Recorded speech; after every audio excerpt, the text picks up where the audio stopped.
Greetings and welcome to The Hidden Palace, the show where we talk with experts and enthusiasts about video game preservation.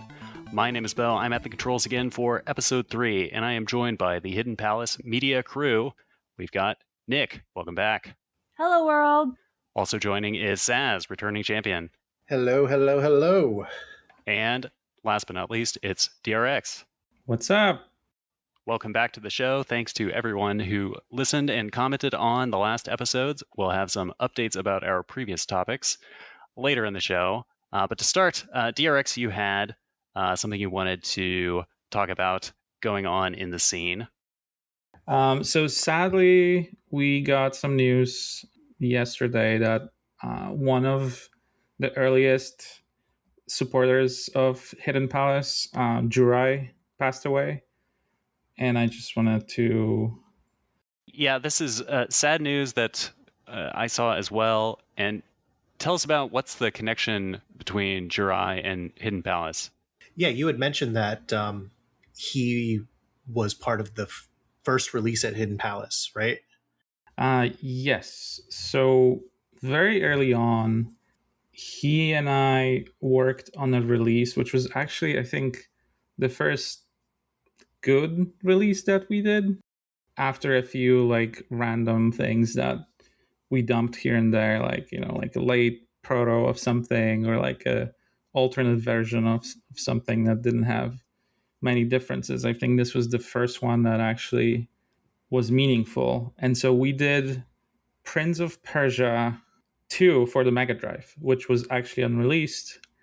And a collector that I knew had a copy, and he agreed to dump it for, I think, like $300, which nowadays that would be way more. And so Jurai, I think, was the biggest contributor to that fundraiser, and then also dumped the actual prototype cart. And this would have been 2006. Yeah. This would be 2006. So I think that was the first like real release that we did, way before the Sonics. And probably the first unreleased then. Yes, and the first unreleased. So that was really cool, and I was really bummed out to find out that he passed away. He has been kind of a staple of the scene for a while. Tell me about this Prince of Persia 2 then. So it is unreleased. I don't know the series terribly well. Did it come out on the Super Nintendo? Yes, so I think it came out on the Super Nintendo, and then there was a port of it that was supposed to also come out on the Mega Drive, and it never came out. And is it more or less complete, or early build, or somewhere in between? It was like when you released it, I remember the notes said that there were quite a bit of differences between it and the SNES version. Either it was incomplete, or they were, you know, trying to add like more content to the Mega Drive version and didn't finish it, or, you know, some other events caused it to not get released. And as I recall, the Prince of Persia series has been passed around from developer to developer. This would have been probably the early era of that. It was originally, I think, a Broderbund release. Yeah, that's right. Carmen Sandiego styles. I'm not sure who actually had the rights to it at the time. I think it was Psygnosis. Yeah, Psygnosis is credited in the header. I'm not a Prince of Persia head myself.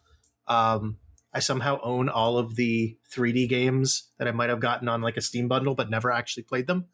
But I believe it was probably a port of the PC version of Prince of Persia 2, which I think probably at the time was still made by Broderbund. So I'm not sure who was kind of in charge of the console ports at the time. Wikipedia thinks it was ported by Microids.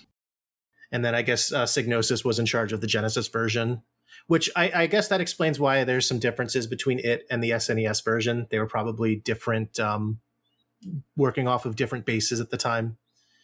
And that was sort of common in the era. You would have two versions of what's supposed to be the same game handled by separate teams. They're not really working from the same source code, maybe the same design docs, and you wind up with something that's similar but very distinct.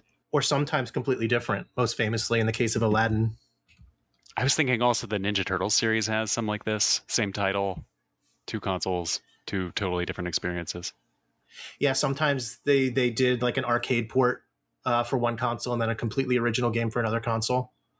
This actually reminds me, I think one release that we did, Super Street Fighter 2, and that actually had multiple versions on just one console, which was the Sega Genesis. That was a very interesting release. I remember Evil Ham Wizard EHW did a lot of research to try to A find lot.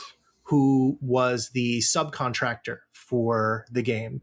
And basically what he did was, and this is relatively common nowadays in research spaces, is try to find certain coding patterns and try to match them up against other ROMs of the same like console.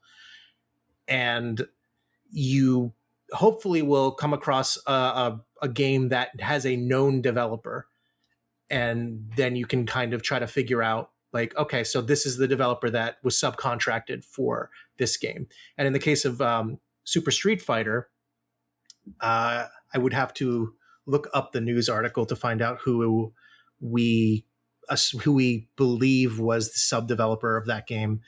But apparently Capcom was not happy with the output of that and decided to completely scrap the release of that and do it again from scratch. I believe they did it in-house for the re-release. And this was a pretty important release for Sega to get right, because the Super Nintendo had a release of Super Street Fighter 2, and Sega was like, we need Street Fighter 2 on the Genesis. Right. That's pretty cool about the developer signatures and styles that you can identify. In my own work, I've come across Tosei is a common contractor. They're rarely credited as such, but behind the scenes, they're often doing programming. Yeah, Evil Ham Wizard was actually like one of the first people to employ that method of finding fingerprints of developers on a massive scale. Like I think he downloaded like the entire ROM set of a few consoles and just like crunched all of them for similarities between the ROMs. It's really cool research. Yeah, I haven't done it that systematically, but I can tell, say, a Psygnosis PlayStation game just by the entry point on the EXE. Yeah, it's funny how when you disassemble games, you can definitely like even eyeball specific programmers by how they write assembly code. It's hard to explain, but It is hard to explain. I can tell Yuji Naka's portion of Nights into Dreams from the A-Life programmers, for example. I'd like to make a minor correction. So I keep calling it Super Street Fighter 2 Turbo on the Genesis. That is actually the name of a bootleg version of the prototype that has a hacked title screen that actually was released many years before we released the prototype version of of Street Fighter 2 Champion Edition. Thank you for the correction. Street Fighter fans, we apologize for the error and we'll do better next time. It's actually interesting that the Street Fighter 2 Turbo bootleg that actually originated from a scene release. And for the longest time, I think scene releases have kind of gone under the radar in terms of how many prototypes you could actually find in them. So, for example, if you look at the Hidden Palace Wiki, we actually have a whole category of old scene prototypes. And these kind of got out in various ways. Sometimes it was, corporate espionage. Sometimes it was just people hacking into the internal BBSs of the publishers or the developers. They didn't really have great security at the time. If you knew the phone number of some of the BBSs, you could probably just dial in and get what you wanted off of them with very little security. And there's a decent amount of prototype releases that kind of just, like I said, went under the radar for the longest time. And I think other than Street Fighter 2, like it's called ST2 Turbo on the title screen. Other than that, a good example of that would be the Sonic 2 Sensor release, or Sensor prototype. Sensor being the name of the scene group that released it at the time. My understanding of the scene is it's a group of people who are hanging out probably on IRC or predecessors to that, who are trading back and forth files that are almost all pirated, and they have this culture by which they mark their builds such that you know where they came from. So the whole thing with the scene is that the different groups would race to who can leak a given game the fastest, right? Because I don't know if you know this, but oftentimes by the time the game is released, especially back in the day, like if you go back to the era of CDs and DVDs and cartridges, like oftentimes the ROM would come out like either on the day of the release of the game or like slightly before or slightly after. But if you think about it, there's quite a lead time. There was quite a lead time in manufacturing. So like a game would take a month or two from the time of the final ROM being built to manufacturing the chips, the cartridges, the packaging, shipping to retailers. So that usually took a month or two. So in that time, the different scene groups could have like a mall at, like, let's say a publishing company or a retail store or any of those at any point in that chain. They could have like an opportunity to dump a game before it was released. But at the same time, the scene actually considered prototypes like not a good release. Like they had rules where you mostly got credit, I think, for the actual retail build, not just for leaking like an early prototype, right? So a lot of those actually got kind of like lost in time because they were what's called nuked, right? If you accidentally leaked a late prototype, like your credit for that ROM would get nuked and someone else could take credit for that. You're erased from the leaderboard. Exactly. And I'm probably apologies to any people from the scene. I'm probably butchering the rules here, so sorry about that. Please keep this disclaimer, otherwise I'll get like flamed. But anyway, there are pretty complete ROM sets in general of scene releases, but not any compilations of like the actual prototypes that got nuked, right? So we, meaning me and Evil Ham Wizard, we went through old CDs of like compilations of DBS backups.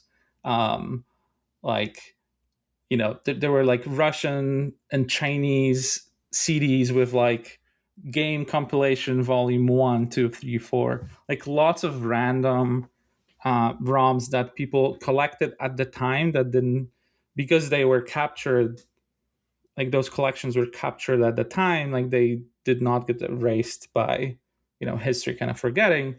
And so we found a few unique ROMs that way, and one of them was Sonic 2 Sensor, and it turned out to be a pretty late prototype of Sonic 2, but pretty unique. And it actually had a hacked ROM header.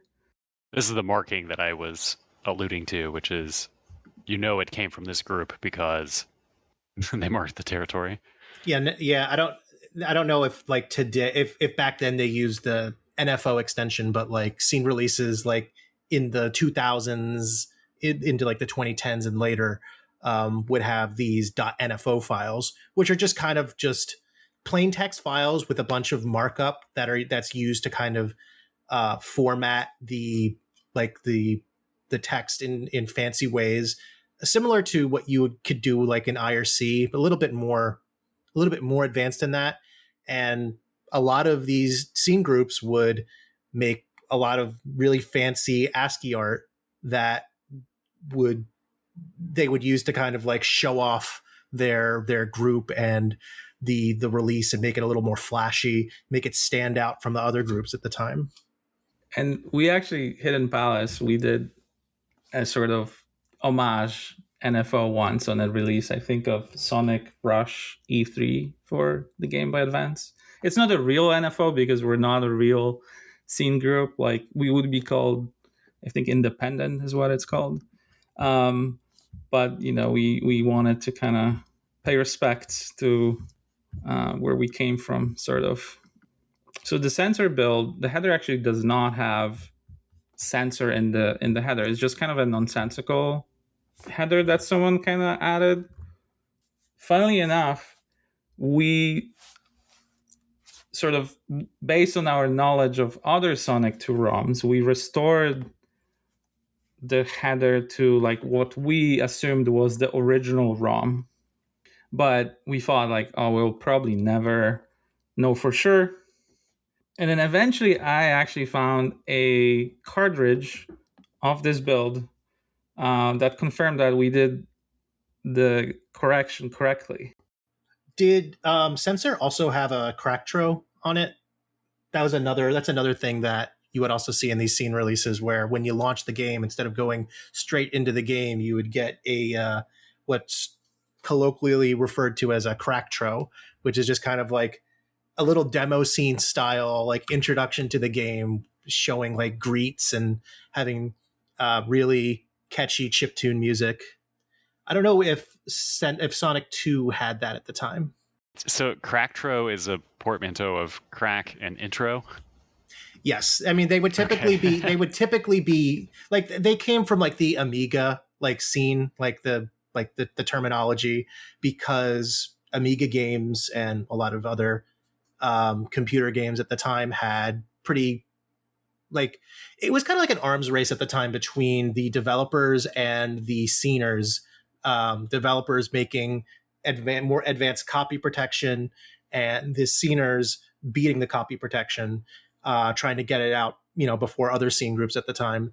And the scene groups put a lot of pride into the work that they did to defeat the copy protection, and they would showcase their work in form of these intros, like that, the intros that kind of like did greets to other members of their group or other members of the scene that they were friendly with, and it kind of served as just a way to primarily bypass the copy protection, because you could do all this without having a fancy intro.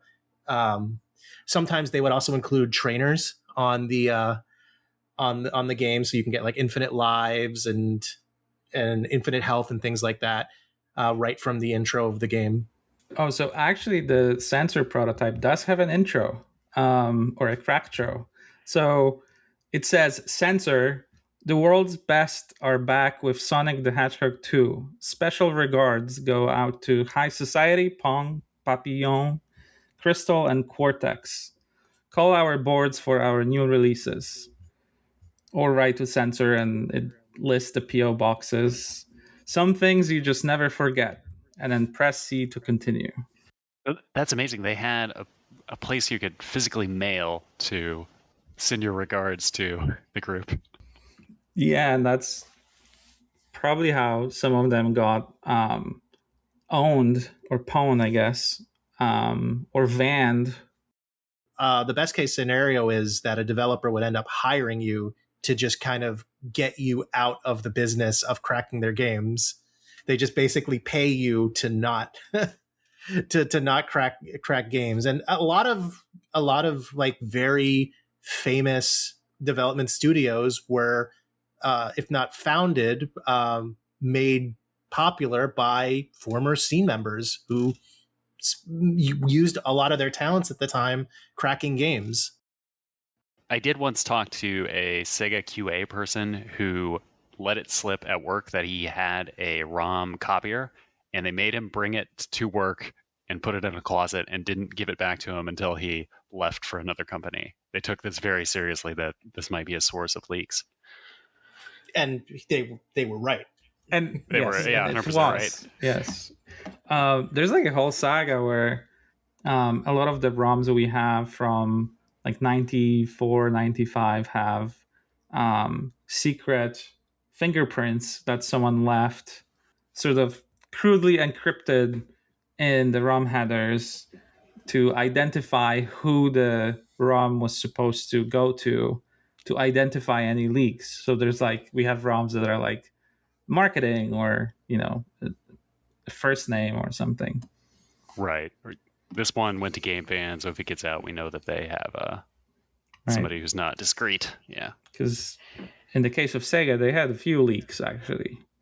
For the people who don't know this off the top of their heads, where does this Sensor Sonic 2 fit in the development? The game comes out in November. The Y prototype is quite a bit earlier in the year, right? Like springtime? Yeah, so at the time, after the Simon Y prototype, I believe the next earliest prototype we would have is Beta 4, which came out as part of the 2008 release. That was dated September 18th, 1992. Then the Sensor prototype was released, and based on just general like gameplay elements, like we thought that it was probably before Beta 2. Like there were some elements of stages that looked less complete. I think an example of that would be Chemical Plant having slanted corners on the loop-de-loops, which were normally flat. So we kind of got the impression that it was earlier than Beta 4. We didn't really know how much earlier because we didn't really have any dates between those. That all changed in 2019 when we did our big Sonic Month release. And two of the releases in that were two Sonic 2 builds. One, August 21st, 1992, and another one, September 14th, 1992. And that basically gives us a 4-day window on when Sensor was built, because there were elements of the September 14th build that were not in the Sensor release. So they were, either cut or revised. And there were elements from Sensor that were cut or revised in the September 18th build. So we were able to kind of slot Sensor right into that 4-day window, which kind of gives us a pretty accurate development timeline for Sonic 2, basically from August until the final September 29th build. Yeah, I do like it when we can say, in this week, this thing changed, and pin it down really to what the developers were doing day by day. Not just this week, this day. Like there are you can look at there's like 2 beta 6s of Sonic 2 that were built the same day, but have very slight differences. I just imagine people doing this with my work now, like, oh, he got that unit test to pass. Great job. Yeah, we're doing like archaeology on ROMs. Like I think, it's like when they compare the layers. Yeah, Sonic Month, I think, is probably the time we topped the 2008 release. It might be a little debatable for some people, but for me, that is definitely one of the most fun times I had at Hidden Palace, because it coincided with a lot of really cool events. Like we kind of at the time were relaunching our community.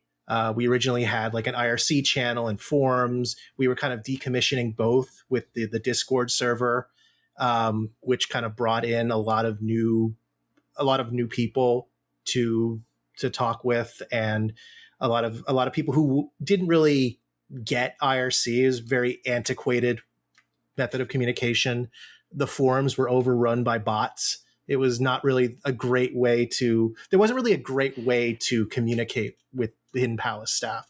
So it kind of coincided with that, and sorry, I'm trying to think of the right word. We kind of lucked into a very cool set of prototypes of Sonic games, and we were able to kind of tease them out week by week for an entire month and build a ton of hype.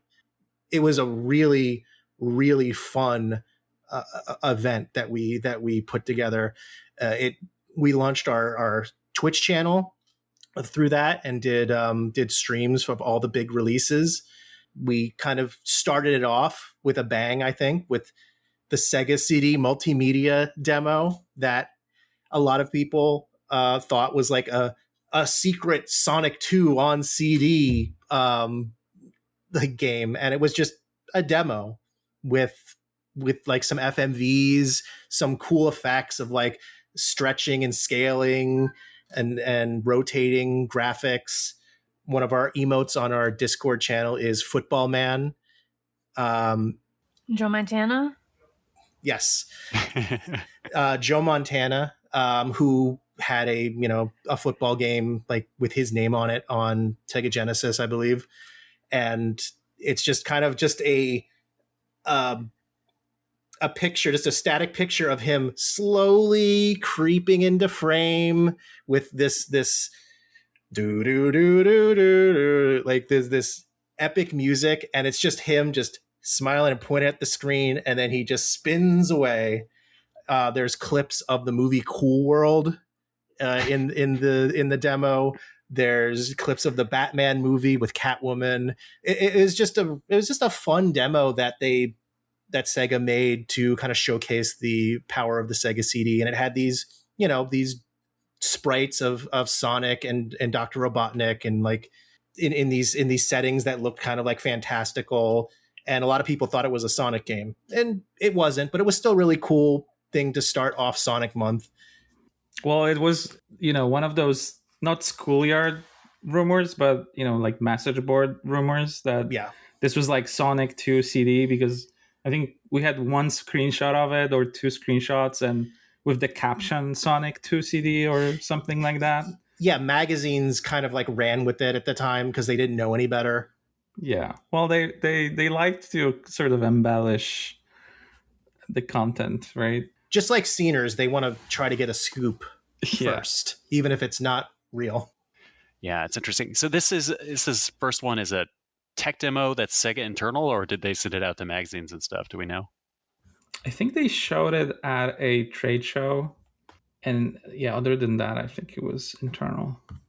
Was there any reason given why Cool World was one of the properties used in the demo? Like it's I believe they were making a Cool World game for Sega CD. I don't know if it ever came out, but I do believe it was going to be like there was going to be a Cool World game for Sega CD, and there probably would have been if the movie did not flop. And the CD era of games is sort of a change where it's like much easier to manufacture CDs. You can do it from your desktop if you have a burner, versus programming a card and sending it out is a little bit more cumbersome. So these things got more disposable, right? Yeah, it still wasn't easy in the early 90s. Like Sega had to make their own, well, not make their own, but they had to pay a fabricator to make blank CDRs. CD burners were very uncommon and expensive. Very expensive, like into the four figures for like a cheap one. I think early on, like it was really hard to get one in the first and place. they could only burn at this like 1x speed, which is very slow. So like to burn like a 600 megabyte CD would take you like an hour. Yeah, the first one I had was in 97, and it took 74 minutes for a music CD. I guess, at 1x, it would be, the amount of minutes that the CD can hold. Right. Yeah. Which the early ones actually didn't even support 74 minutes. It was easier to do CDs, but it was also harder because it would take so much longer to burn a CD than it would to burn an EEPROM. And EEPROMs were reusable. So that was a big feature. Like you could burn the same EEPROM multiple times a day potentially, but CDRs, like you burn it once and then it's a coaster. And I think they were like $100 per CD initially, so it wasn't exactly cheap. Yeah, these were not the days where you could just get a giant spindle of blank CDRs and just throw them in and like, whatever, throw it away, it doesn't work. These were consequential burns. I think we found the title of the episode, Consequential Burns. But yeah, back to the 2019 release. Like that was just the teaser. The next day, we released like 3 builds of Sonic CD. All of them came from like an auction lot. Some of them were, they were okay. The most well-known one is the version 0.02 build, which just has one level, Palm Tree Panic, at that time known as Salad Plain, and it was very, very bare bones. And it also famously had the past music as full CD audio instead of sequenced audio that was in the final version. That's cool. This is a bit of trivia I didn't know, but tell me if I got this right about this build, which is Salad Plains is a joke about Super Mario Brothers World, the first level of which is Donut Plains, and Sega is taking a riff on that. And this build is for a trade show demo, is that right? Yeah, it was like the Yusei Sega show or something. And we only know that because the signpost at the end, instead of, having like Robotnik turn into Sonic, it just says Yusei, which is kind of like a play on words of the Yusei show. That's an interesting that's an interesting tidbit about it being a play on Donut Plains. I actually never heard that before. I think that's true. They may revoke my Sonic PCM curatorship if that's wrong, but I'm gonna say that it is. That's really fun. But yeah, the past music of Palm Tree Panic / Salad Plain is full CD audio. I'm not sure why exactly they didn't, keep that for the rest of the game. Either it was due to, storage space on the disc. They couldn't hold another like 7 or 8 stages worth of past music, or it was a stylistic choice because, in the past it's simpler music. I'm sure it's a little bit of column A, a little bit of column B. Well, this also had consequences. It meant that Sega of America couldn't re-record it for the American release. That's true. So they are preserved in that one. The 0.02 build is actually super early compared to the second earliest build of the game. And we presume that is because the reception at the show for the game was actually very poor. It was not very well received. The game was fairly buggy. It wasn't fun. I guess the show people didn't really like it. So I think Sega, I don't know if they really went back to the drawing board, but they kind of went radio silent for a little bit for Sonic CD, and you didn't really hear much about it for a few months while they ironed out as much as they could of the game to kind of get it something a little bit more presentable. And I think the next earliest build, I think it's May. Yeah, I think that's right. That was kind of like the opening salvo of Sonic Month. After that came the aforementioned Sonic 2 builds. Well, you skipped Sonic Chaos though. How could you skip one of the best memes? That's right. Sonic has passed. Sonic Chaos, also known as Sonic 3. We kind of trolled our Twitch audience because internally Sonic Chaos had Sonic 3 as the name. I think I don't know if the one we released had Sonic 3 anywhere, but I think maybe in the ROM header it said like Sonic Chaos. It does say Sonic the Hedgehog 3 version 0.2. So technically it was a Sonic 3. I'm not a huge fan of the 8-bit Sonics, but I think the Sonic Chaos build was kind of fun because it had some interesting music differences. But yeah, that was actually a really cool release for all 12 fans of Game Gear Sonics. There are dozens of us. And then we followed that up with Sonic 2. Both of our the August and September builds. One of my favorite tidbits of that is when you go to Mystic Cave Zone, you actually get the title card for Dust Hill Zone, which finally confirms beyond a shadow of a doubt that Dust Hill Zone is not the Desert Zone. It is Mystic Cave's development name. All right, so we got Sonic CD, Chaos, Sonic 2. What else was in Sonic Month? So this one was really hard for, at least for me, to keep secret. Like I was I was so excited about this. Like one of these days, I want to play back the reveal that we did internally between Hidden Palace staff, because we were losing our minds over this. It was Sonic 3. Actually Sonic 3, not Sonic Chaos, aka Sonic 3. We really didn't know what we were going to get with this one.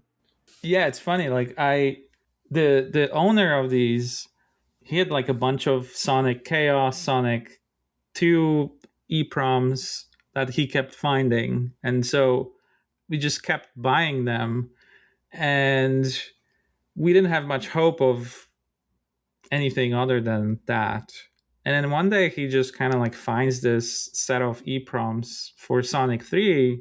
And he, like, do you want this one as well? I'm like, yeah. But the date was pretty late on that one. So we kind of assumed like, oh, it's probably going to be a late prototype, because it was November, like the game, I think the final version is like November 20. Yeah. And this one was marked November the 3rd. Now keep in mind, these build dates are fungible. Like Right. we don't really know when there's a date written on a CD or an EPROM, whether or not that's a build date or a burn date. And in the case of these Sonic 2 and Sonic 3 builds, these came from Sega Europe, who were not developing the game. So we don't know how they got those dates. So for all we know, it could be earlier than that. Yeah, and then I remember while I was dumping the EPROMs, I just saw October in the ROM header and not November. I was like, oh, wow, okay, this is different. Yeah, which of you was the first to play it? We did this for all of the releases, just kind of build up hype for ourselves privately. Like we did this for Sonic 2 and Sonic CD. Yeah. It was kind of fun. It was a blast. Yeah, this was our first experiment in streaming, I believe. And we liked it so much that we decided to like start a Twitch channel so that everyone could have this experience, because it's just there's something really fun about 1,000 people discovering a prototype at the same time. Like going back to dropping that Sonic 2 Nick Arcade proto on a forum, like that was fun because we got to like talk about it back and forth in a message board, but that was sort of async, like everyone was playing it and then sharing their thoughts, right? But Twitch was the first time that like so many people saw the reveals at the same time, and I think it was like a really fun experience for everyone involved, including myself. Mm-hmm. Even though I had to stream like so many playthroughs of Sonic Chaos. When we did the test stream, the kind of like internal staff stream, we like DRX launches the game and it starts with the Sonic 2 Sega screen, a little corrupted version of it, which is already kind of interesting. And then the next thing you see is the Sonic 3 logo in this really low quality render, like no dithering, like it's on just a plain blue background. It looks like it looks like a sketch, basically. It looks very basic. So we're already losing our minds. Like, holy moly, like this is crazy. And then the demo starts right away. Like you only get a couple seconds on the title screen.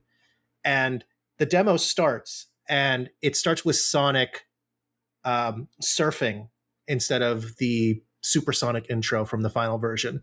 And that was like the Sonic surfing animation was known for a while. Like it was in the debug mode. You can get in the debug, yeah. So just to see that actually in place without hacking, just right out of the gate, was crazy. So we're losing our minds. Like people are keyboard smashing in the chat. Like it's crazy. Then you run into Knuckles, who looks busted. he looks like nothing, like no other like Knuckles sprite you've seen before. Like a lot of people like to say like he's Sonic 2 style Knuckles. I don't even think that's accurate. It just looks weird. So and it just keeps going from there. So we, DRX starts continuing the prototype. There's some interesting things. Like first of all, the music is a little weird. The instruments are a little messed up. It's still Angel Island Zone though. It still sounds fine.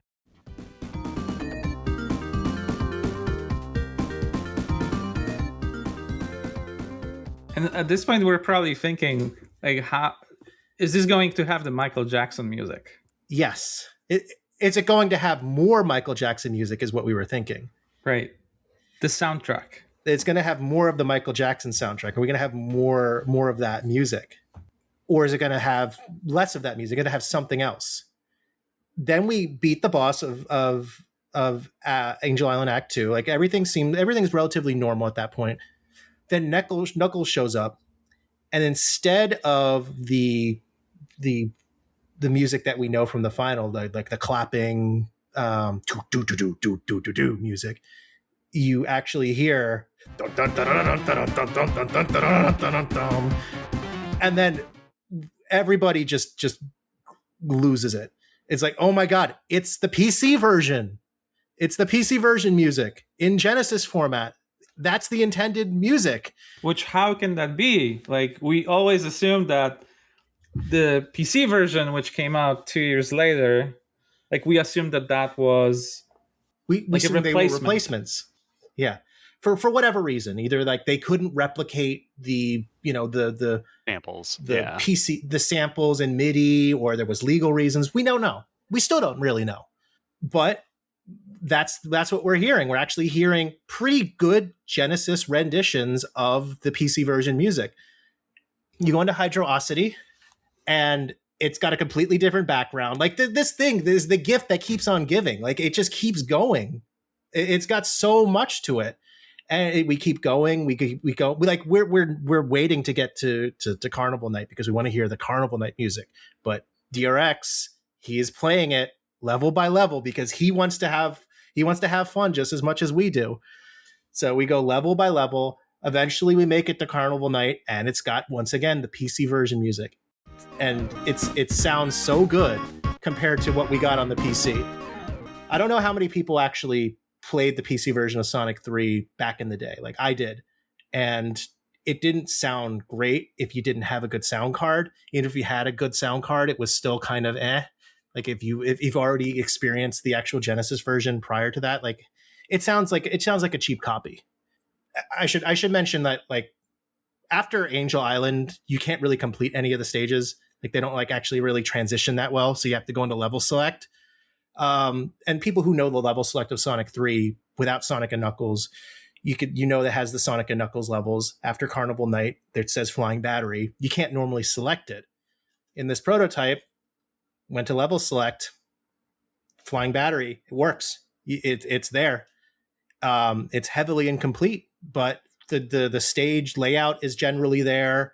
The background's pretty different. It's Flying Battery though. Like it's in Sonic 3 Flying Battery. It works. I think a lot of that stuff we were kind of discovering as I was playing, and much of the ROM was actually inaccessible, right? So after the stream, like me and Evil Ham Wizard, like we went digging into the ROM and like disassembling it. I think I did like a pretty complete disassembly myself to like kind of find all the goodies for the proper stream. Because you've been working your entire lives up to this point to be able to do this. One of the first things I think was found after the stream, which didn't require any hacking, was at least one of the special moves that Sonic had, which we know today as the drop dash. It doesn't carry your momentum like the drop dash does in Sonic Mania, but it is the drop dash. And, we got to thinking, like, the theory crafting, like, did the Sonic Mania team know about this? And we think the answer is no, right? It's independently no. generated. Okay, so Taxman, Christian Whitehead was explicitly asked, did you know about this when you were developing Sonic Mania? They was asked on Twitter. His response, alien emoji. Or he said, no, complete coincidence, alien emoji. Left up to interpretation. Okay, so Takashi Iizuka worked on Sonic 3 and Sonic and Knuckles, and he's in charge of the Sonic Everything series now. still. Yeah. He was heavily involved in the planning of Sonic Mania, not so much the development, but like he was spearheading a lot of Sonic Mania's development efforts. He greenlit it. But it would be quite a coincidence for him to work on Sonic 3, know about Drop Dash in Sonic 3, and then forget about it. And then Sonic Mania comes up with it independently, and he never mentions it. I think the only thing that gives me a bit of pause is one of the developers of Sonic Mania, Stealth. He purported that the drop dash in Sonic 3 was actually a bug and not a feature. But that we were able to kind of like quickly disprove that by looking at the code, like the disassembly, and it has very explicit branches for this control scheme to do the drop dash. Like it's not a bug, it's a feature. And there are multiple moves. There is an air dash. There is the one that stood out to me is the ring throw. Oh yeah, there's the ring throw. Like, are all of those bugs? I don't think so. Yeah, they were very clearly experimenting with Sonic's moveset in at this point. And there were more reveals from inside the ROM. Like it's quite full of like leftovers. Because as you mentioned, it has incomplete but playable Flying Battery Zone, which was pre-split from Sonic 3 into Sonic 3 and Sonic and Knuckles. It was obvious that they had already decided to split it at that point because they kind of abandoned work on that level. But there were also a few Sonic and Knuckles levels that were inaccessible in the level select. But we did wonder, like, are they somehow accessible in the ROM itself? And unfortunately, they had been deleted from the game by then. With one exception. Actually, they were deleted. So Mushroom Hill Zone and Lava Reef Zone and Sandopolis were deleted from the game. However, in memory leftovers, so like whenever the game allocates padding in the ROM, like that's supposed to be filled with like either zeros or all ones in binary. But if you use the assembler in debug mode, the assemblers at the time like often did not bother to fill in the memory actually. So whatever was in RAM at that on that developer station at that time in that piece of memory, like that would just get dumped as garbage into that padding. And we could do an episode about all the and we should probably do an episode about that because there's so many examples and many different types. But for this one in particular, there was still so much free space in the ROM that there were leftovers from multiple versions, actually. Not just one, but multiple versions, prior versions of Sonic 3. So we kind of get like multiple prototypes for the price of one. And so one of those leftovers was like a pretty complete Lava Reef pre-split. I think Lava Reef Act 1. There's some Act 2, but yeah, mostly Act 1. That was like the sort of I think final reveal on the stream is I was able to reconstruct a basically almost playable Lava Reef Zone Act 1, which no one would have ever suspected was playable in Sonic 3 in original. that time frame, yeah. With, I think, some collision is broken. I think that my favorite part of that is that the level art is a little different. Like the level palette is like more, it's a little bit more bluish than red. It's really cool looking. And it's got different and some of the art has different like designs for some of the piping that's in the rocks. It's a really cool work in progress version of the level. I think there's like a whole set of color palettes that there's like multiple sets of color palettes, which again, going back to archaeology, you can look at the layers of color palettes to see like how many builds there were over time, because they kind of stack more and more colors into levels and like change them over time. Like not a lot of the level art itself remained, but you can see that there are multiple builds over time. I don't know. It really felt like experiencing Sonic 3 for the first time again for me. It was a surreal experience. This even penetrated to me, who was totally out of the video game scene, had not been paying attention to Sonic or Sega or anything for 15 years at this point. And I got news. Wait a minute, the PC Sonic tracks were really in one of the Sonic 3 builds? Hold the phone.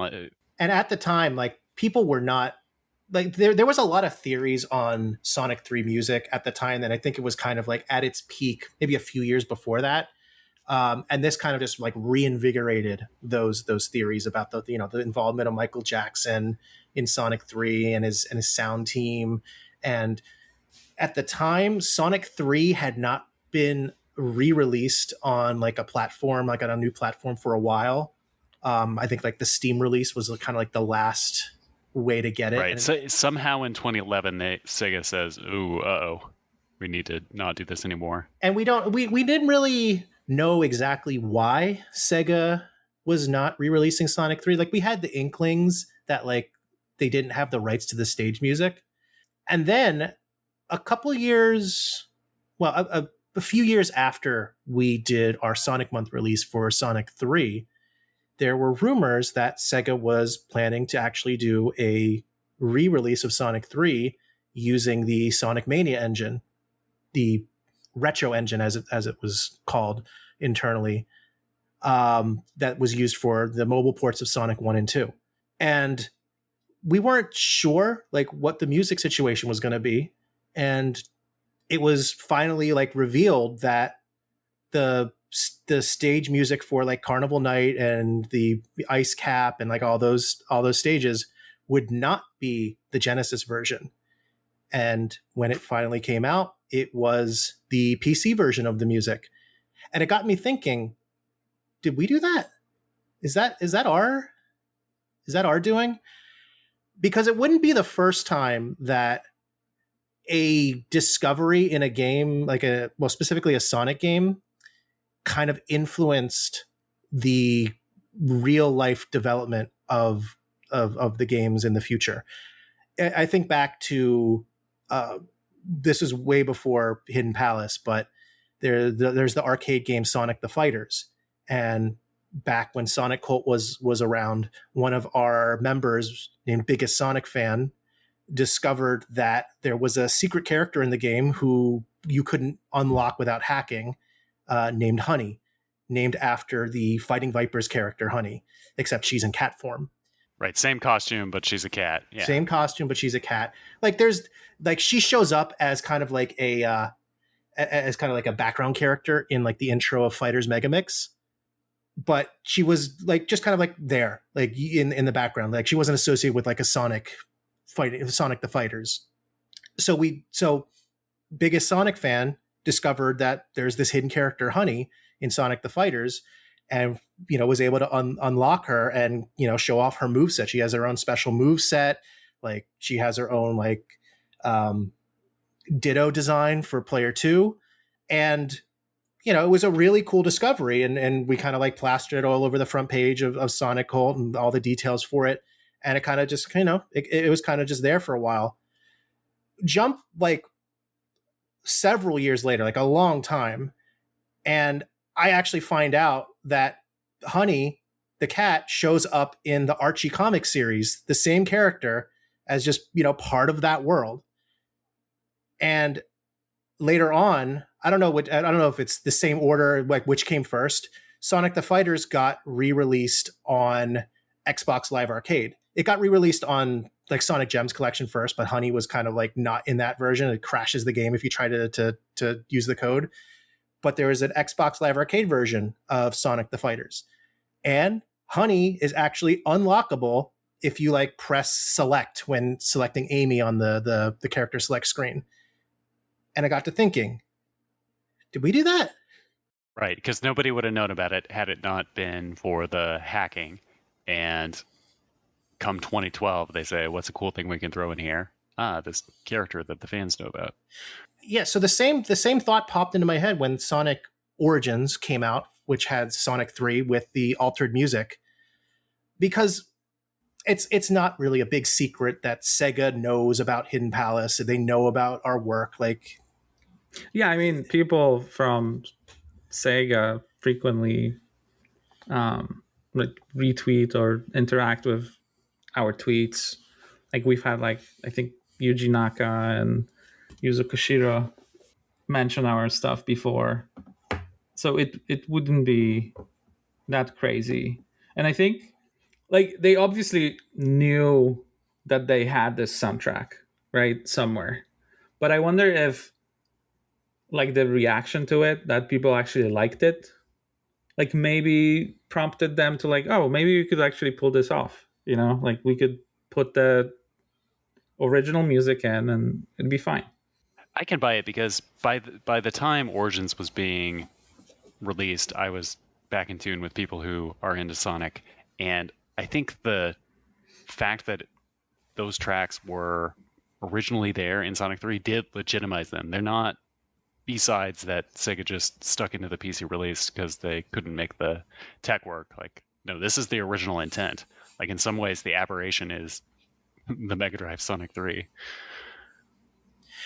What's interesting in that, and the only thing that gives me a bit of pause on that theory, is that the versions in Sonic Origins aren't the same as the one re-released. Yeah, they're kind of worse. And this goes back into the archaeology or the carbon dating, as DRX put it. It was some of the Sonic scene members, including Evil Ham Wizard, were able to piece together that these actually came from an older version of Sonic 3.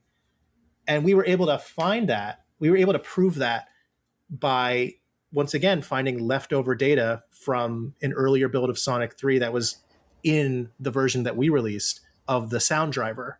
So it is kind of weird that the music is the PC version that similar to the one we released on the Sonic 3 build, but not exactly the same. So I don't know if it was a coincidence or for some reason Sega internally did not want to use a build of Sonic 3 that they didn't actually have in their archives, and they wanted it to all be internal. So I don't know. The jury's still out on this one, but I like to think that we kind of influence that decision making somehow. Well, that's actually a good point. They probably would have preferred sourcing it from their own build, because otherwise, how could they know that we didn't alter the data, right? And if we alter the data, then there's copyright issues. That would make sense that they would want to source it from their own cartridge or whatnot. Yeah. And some of the new music in Sonic Origins, the new / old music, matches up identically with the prototype we released, and that just happens to be because those songs were finalized by that point in the development process. So you have what people like to refer to as the supersonic theme. I don't think it's a supersonic theme. It's not used as a supersonic theme in Sonic Origins. It's used as part of the Blue Sphere difficulty screen. The credits music is used in the cutscene where you fly down from space with the Master Emerald. those both sound the same. The 2-player versus menu is the same as in our release of Sonic 3. Other than that, they're all different sounding and somewhat, I would consider, worse sounding. But once again, it does feel like our release kind of played a role in at least making the public aware of that music to begin with, and making it potentially possible for them to re-release Sonic 3 with a little less backlash for missing the Brad Buxer / Michael Jackson music. I want to believe. Alien emoji. I want to believe. Yes. It does get me thinking on what else we could have potentially released that may have influenced the actual development of future games in anything that we've released. I mean, like in Sonic, you can go back to Sonic 2 Hidden Palace on the Simon Y prototype way back in the 90s, eventually getting a complete version of the level in the mobile version of Sonic 2. I mean, that's an obvious example. Other than that, I really am interested to know what else we could have released that may have influenced a game's trajectory in the future. Given the release for Shadow the Hedgehog from a few months ago, maybe we'll see some motion from that release as an example in the future. Yeah, the story's not being written. They could quote one of those lines in the movies, and oh my god, if Keanu Reeves if Keanu Reeves says one badass hedgehog, I will lose my mind. Your soul will leave your body. And by the way, we still have the recordings of the Twitch streams. They are really fun, particularly the Sonic CD and the Sonic 3 one. Like, well worth the watch to kind of see like people freaking out over every reveal. Yeah, we included the Twitch chat in our YouTube uploads, so you see the chat moving a mile a minute during all the reveals. I sometimes like to go back to it and just look at the chat go crazy. All right, we're moving toward the exit here. Thanks for listening to us be enthusiastic about one of the Hidden Palace greatest hits, Sonic Month.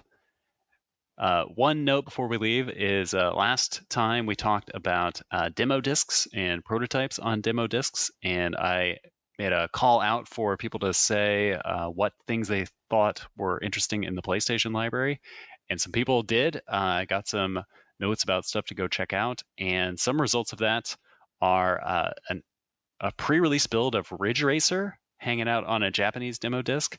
And this one is notable because I think it's some of the very earliest PlayStation software you can play. This is from October 19th, 1994. And the PlayStation releases a couple of weeks after that. And you would be hard-pressed to find a build date for anything that is before that. And there's some cool differences and cool unfinished stuff in that build.